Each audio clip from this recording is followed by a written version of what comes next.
The most used dollar in all of crypto, $120 billion of it circulating right now, today, in wallets across 160 countries, was never fully backed by real dollars.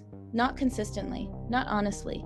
The company that printed it knew this, hid it, moved offshore when regulators closed in, and is still printing more. This is the Fortune Files, and this is Tether. Tether is a stablecoin, a digital token that's supposed to be worth exactly $1, always guaranteed. That promise made it the lubricant of the entire crypto economy. Every time traders move between Bitcoin and cash, they usually pass through Tether. It processes more daily volume than Bitcoin and Ethereum combined. The whole machine runs on it. From day one, Tether promised every token was backed one-to-one with real US dollars sitting in a real bank account. Simple, safe, auditable. Except it was never audited. Not in 2014 when it launched. Not in 2017 when it exploded. Not in 2021 when regulators came knocking. Not today in 2026 with $180 billion in circulation. Not once. In the middle of 2017, the year crypto went mainstream, the year your neighbors started asking about Bitcoin, Tether had no banking access anywhere in the world. Not one bank account on any continent would take them. They were printing dollar-backed tokens with no dollars backing them. The New York Attorney General confirmed this years later. It was zero. Literally zero. In September 2017, Tether published what they called a verification of $382 million in reserves. Proof, they said. Audited, they implied. What the NYAG later found, the cash had been deposited that same morning, transferred from their sister company Bitfinex, purely for the review, then moved back out immediately after. It wasn't reserves. It was a prop. Between 2018 and 2019, Bitfinex, their sister exchange, lost $850 million to a shady payment processor. Instead of disclosing this to the public, Tether quietly went $900 million from its own reserves to cover the hole. Token holders had no idea their dollar backing had been loaned to a crypto exchange to hide a loss. This wasn't a mistake. This was a decision. On February 18, 2021, the New York Attorney General announced a settlement. Tether and Bitfinex would pay $18.5 million and be permanently banned from serving New York residents. The NYAG's finding was stark. Tether had misrepresented its reserves, covered up losses, and operated without the backing it had promised its users from the very beginning. No admission of wrongdoing, just a check and a goodbye. 7 months later, the CFTC, the Federal Commodities Regulator, dropped its own hammer. They had sampled Tether's reserve history across 26 months from 2016 to 2018. Their finding, reserves were fully backed on only 27.6% of days during that period. 27.6%. That means on nearly 3 out of every 4 days you held Tether, your dollar wasn't fully there. Fine, $41 million. Here is the single most damning number in the entire Tether story. In the summer of 2017, June through September, there were 442 million USDT coins in circulation. Every one of them promised to be worth $1. The maximum actual cash Tether held during that entire period, $61.5 million. That's 14 cents of real money backing every dollar people believed they owned. Tether has never completed a traditional independent audit, not a Big Four audit, not even a mid-tier firm audit. Since 2022, they published quarterly attestations from BDO Italia, off snapshot of a single day's assets, provided by Tether itself, reviewed but not verified independently. Their own CEO said in 2024, none of the Big Four companies will audit us. Their own general counsel said in 2021 the Big Four are anathema to that level of risk. Read that again. An attestation is not an audit. An audit involves independent investigators digging through your books over time, verifying sources, checking for fraud. An attestation is a firm saying, on this specific day, we looked at what the client showed us, and it appeared consistent. BDO Italia's reports explicitly state they provide no assurance on activities before or after the review date. One photograph of one day. That's the only transparency $180 billion gets. In the first 3 quarters of 2025 alone, Tether reported over $10 billion in net profit. For context, That's more than most major US banks earn in a year. They make this money primarily on interest from US Treasury bonds, assets they hold against their token supply. A company generating $10 billion annually, operating in global financial markets that no major accounting firm will audit. That combination has never existed before in regulated finance. In October 2021, Bloomberg published an investigation revealing what Tether's reserves actually contained. Not just cash, not just US Treasuries.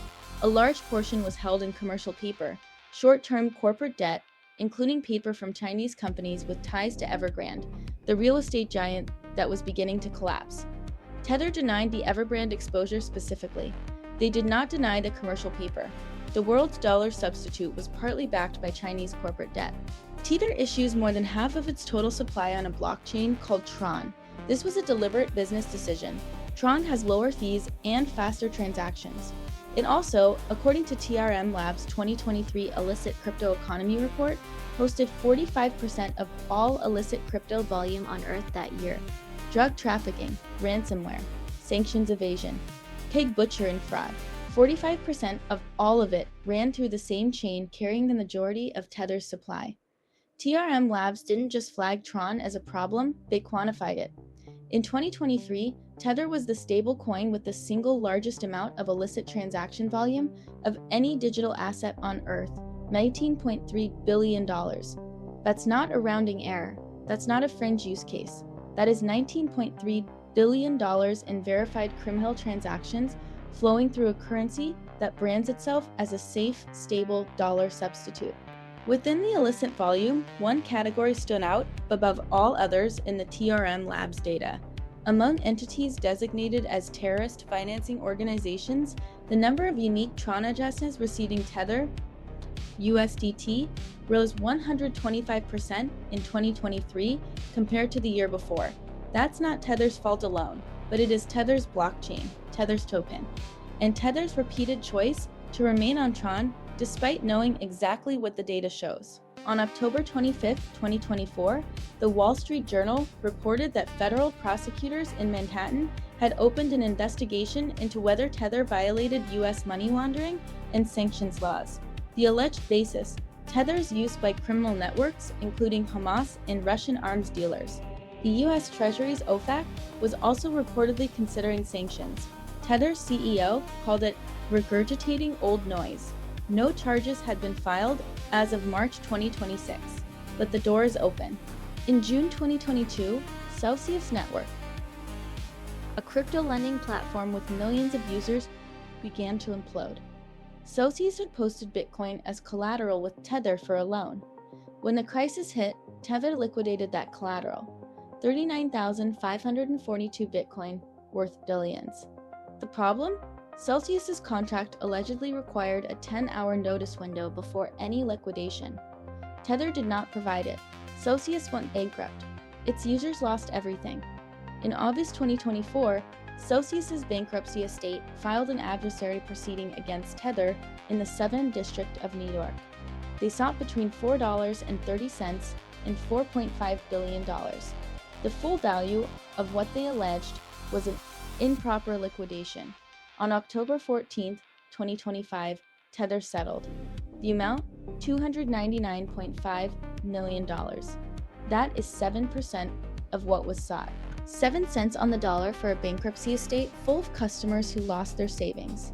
In January 2025, Tether International, SADCB, completed its relocation from the British Virgin Islands to El Salvador. The European Central Bank has specifically flagged El Salvador as lacking a prudential regulatory framework for stablecoins. There is no equivalent of the SEC, CFTC, or SCA in El Salvador with jurisdiction over Tether. They moved $180 billion in global financial infrastructure to a jurisdiction where the rules that apply to every other financial institution simply do not reach them. Here's the question every macroeconomist and financial regulator privately asks, but rarely says publicly. What happens if Tether collapses? Not if it's fined. Not if it settles. If it actually fails to honor redemptions at scale? The answer, a run on Tether would trigger forced selling of billions in treasury bonds, crash every crypto market simultaneously, and potentially lock up liquidity across the entire digital asset ecosystem. Tether is too embedded to fail cleanly.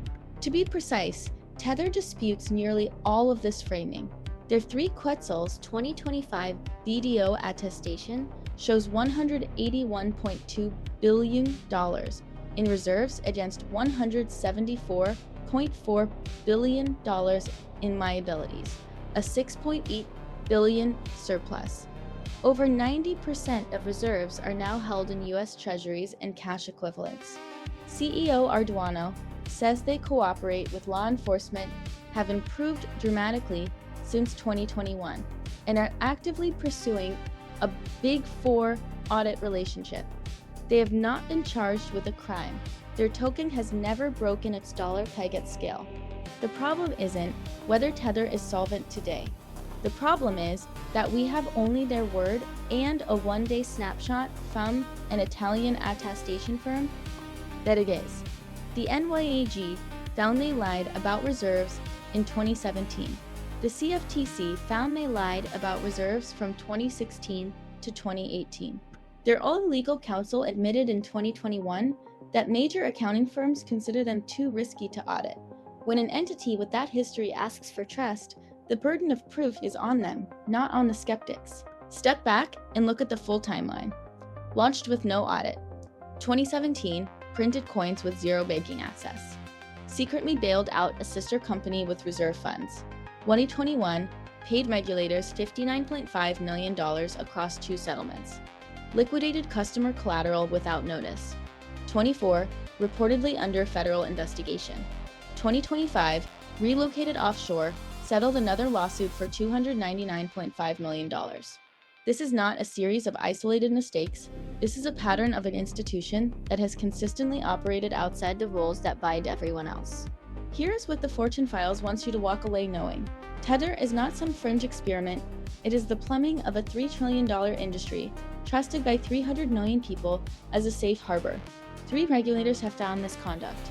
2 fines totaling $59.5 million. 1 $299.5 million settlement. 0 full independent audits, and $180 billion still in circulation. The most powerful thing you can do in financial markets is know exactly who is holding your money, how they're holding it, and whether they've ever been caught lying about it. Now you know. Subscribe to the Fortune Files and stay dangerous.